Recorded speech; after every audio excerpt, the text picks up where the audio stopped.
Bonjour tout le monde et bienvenue dans cette nouvelle vidéo, la review de The Giggle, troisième et dernier épisode des 60 ans. Et il y a énormément de choses à dire évidemment comme d'habitude, et comme d'habitude je vais pas pouvoir tout dire dans cette vidéo, il va y avoir des oublis, parce que je tourne ça vraiment juste après avoir vu l'épisode. J'ai pris 2-3 notes mais pas autant que quand je fais une analyse d'épisode. Donc pour avoir une vraie analyse beaucoup plus en profondeur des 3 épisodes des 60 ans, n'hésitez pas à vous abonner, une vidéo va arriver dans les prochaines semaines, sûrement début janvier en fait, où on reviendra sur tous les 60 ans et tout ce que j'ai à dire dessus. Mais là aujourd'hui c'est vraiment la review de The Giggle. Attention spoiler, n'hésitez pas à aller voir l'épisode avant parce que je vais vraiment tout spoil. L'épisode est en plus en VF sur Disney+, comme tous les épisodes maintenant à partir de maintenant en fait, à partir des 60 ans, tous les épisodes à venir de Doctor Who seront sur Disney+ en VF à la même heure qu'au Royaume-Uni. Notamment l'épisode spécial Noël là dans une semaine, enfin 2 semaines, enfin à Noël quoi. Bref, maintenant commençons. Bon, on va commencer avec vraiment le plus évident, le Toymaker joué par Neil Patrick Harris. Je le trouve incroyable. On s'en doutait très fortement, il est très fort. C'est génial. Il a très bien compris à la fois toute la folie et toute l'intelligence du Toymaker. Le Toymaker est vraiment dangereux et on le ressent vraiment dans cet épisode. Toute la partie en 1929 en fait est vraiment flippante. Le Toymaker est assez terrifiant, surtout quand on le connaît de l'épisode classique, même si c'est un peu expliqué tout ce qui s'est passé et tout. J'ai notamment beaucoup apprécié les petits flashbacks, enfin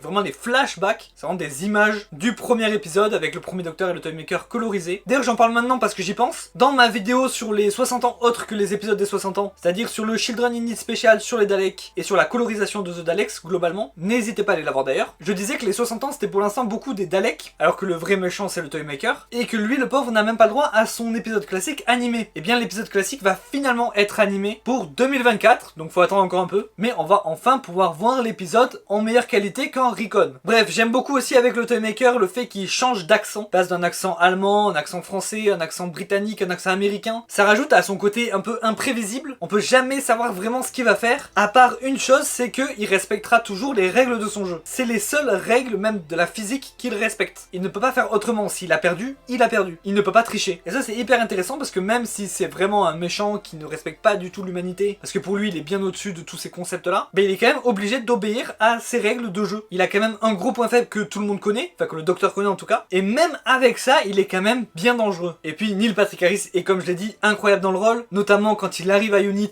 cette scène est géniale. Elle montre hyper bien, comme je l'ai dit, la folie et l'intelligence du Toymaker, la dangerosité aussi, et le fait qu'il n'obéit à aucune règle de physique de notre univers. Parlons un petit peu des personnages qui reviennent dans cet épisode maintenant. Enfin déjà on avait le Toymaker, mais on a aussi Kate Stewart, c'est toujours autant un perso génial, qu'on aime revoir de temps en temps, tout comme son père l'était d'ailleurs dans les classiques. Mais c'est pas tout, chez Unit il y a aussi Shirley, je vous avais dit dans la première review que j'avais pas réussi à retenir son nom, mais que vu qu'on allait la revoir je finirais par le retenir, c'est chose faite. Là aussi personnage très cool et j'ai hâte de la revoir plus souvent dans les prochaines saisons j'imagine, et pourquoi pas dans un spin-off sur Unit, pourquoi pas, si jamais RTD tu veux nous faire ce spin-off, vraiment je suis pour. Et évidemment Mel qu'ils ont réussi à nous cacher partout dans les trailers, sauf dans un trailer qui était sorti il y a pas longtemps en plus, où on la voyait plus ou moins de dos, dommage, mais très cool de la revoir, surtout qu'on sait qu'elle revient en saison 14, enfin a priori, peut-être en 15, je sais pas, elle revient a priori. Je la connais pas du tout des classiques parce que j'ai pas vu encore cette ère des classiques, mais je l'aime déjà. Après on rappelle que c'est censé être un épisode 60 ans, on en parlera plus dans ma vraie vidéo sur les 60 ans, mais bon, on va pas se mentir, on n'a pas vraiment ressenti l'effet 60 ans, c'était plus 3 bons épisodes spéciaux que des épisodes spéciaux des 60 ans. The Power of the Doctor était bien plus un épisode 60 ans par exemple. Par contre dans cet épisode il y a quand même eu pas mal de name dropping, notamment dans le spectacle de marionnettes du Toymaker où il raconte les compagnons que le Docteur a eu après Donna Noble, enfin plutôt tous les compagnons qu'il a perdus. On reparle aussi de Flux, qui est un peu la nouvelle guerre du temps en fait, la chose dont le Docteur est vraiment pas fier parce que c'est à cause de lui et qui ne va pas oublier de sitôt. Ensuite j'ai regardé mes notes pour voir ce qui me restait à dire, notamment la musique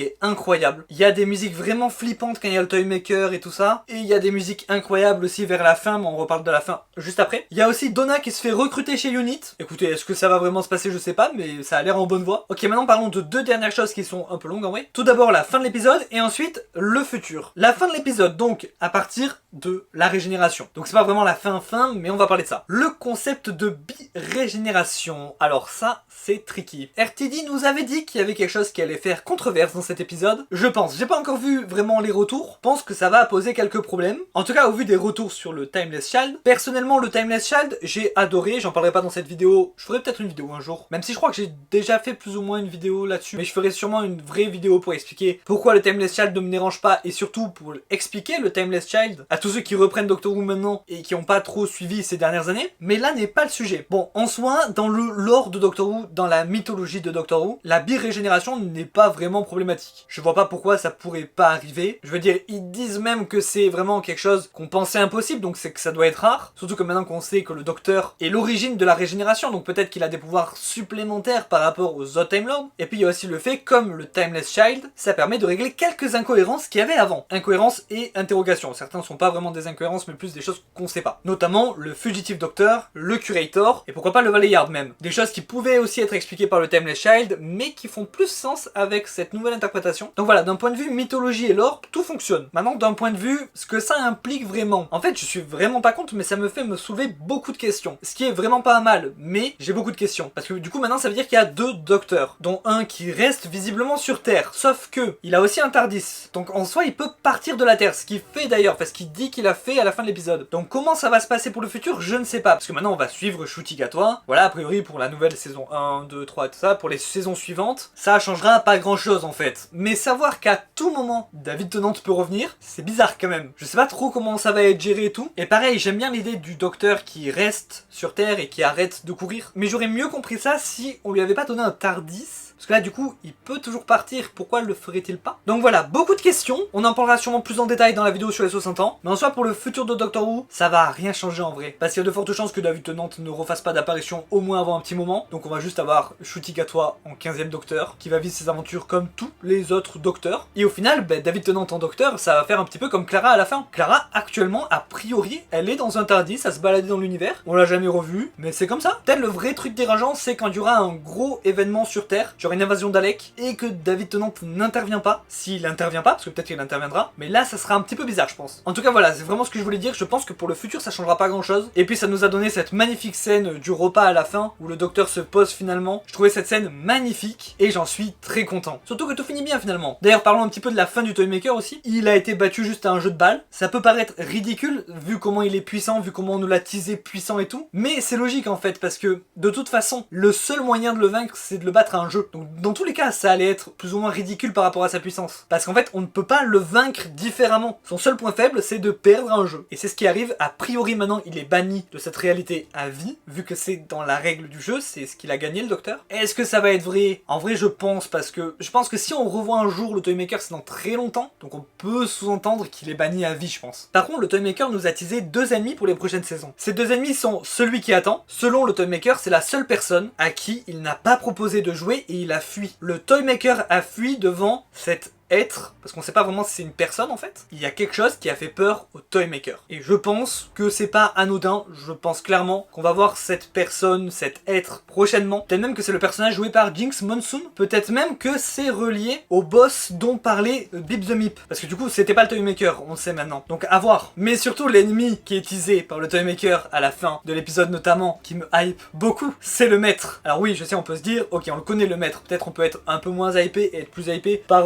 celui qui attend. Sauf que moi, le maître, c'est mon personnage préféré. Et j'étais vraiment chaud pour qu'il le laisse un peu de côté durant les prochaines saisons. Mais là, je dois dire que ça m'a un peu hype. Le fait que le maître a affronté le Toymaker, a perdu. Donc le maître, la maîtresse, Missy, je ne sais pas comment la personne va s'appeler. Je sais pas comment le master va réagir, mais à mon avis, pas content d'avoir perdu. La dent est d'ailleurs récupérée par un personnage avec des ongles rouges. Ça nous rappelle des souvenirs évidemment. Mais ce personnage, à mon avis, n'est pas le master, vu qu'il est censé être dans la dent à ce moment-là, et à mon avis n'obéit pas vraiment aux lois de la physique, parce que ça voudrait dire que la personne est penchée au-dessus du vide, accrochée à la tour de Unit, tout en haut. Ça n'aurait pas trop de sens. À mon avis c'est quelque chose de plus bizarre. D'ailleurs j'y pense maintenant, mais heureusement que la dent est restée de ce côté-là, parce que un peu plus, et le maître était bloqué avec le Toymaker hors de cette réalité. En tout cas le maître est en vie, très hâte de le revoir bientôt dans les nouvelles saisons j'imagine. Très hâte de voir la saison 14 d'ailleurs, mais surtout très hâte de voir le spécial Noël d'abord, avec du coup Ncuti Gatwa, qui a déjà l'air incroyable dans le rôle évidemment, mais je vais pas trop parler de lui pour l'instant parce qu'on l'a pas beaucoup vu, mais on va beaucoup parler de lui dans le prochain épisode. Et j'ai aussi très hâte de voir Ruby Sunday, qu'on a vu brièvement dans le prochainement et qui a aussi l'air incroyable. Donc voilà, je pense que c'est tout pour cette vidéo. Je pense qu'elle est déjà un petit peu longue pour une review évidemment. Bref, n'hésitez pas à liker, partager et à vous abonner. N'hésitez pas non plus à commenter, notamment à me dire ce que vous avez pensé de l'épisode. Moi je vous dis à la prochaine pour une prochaine vidéo. Salut!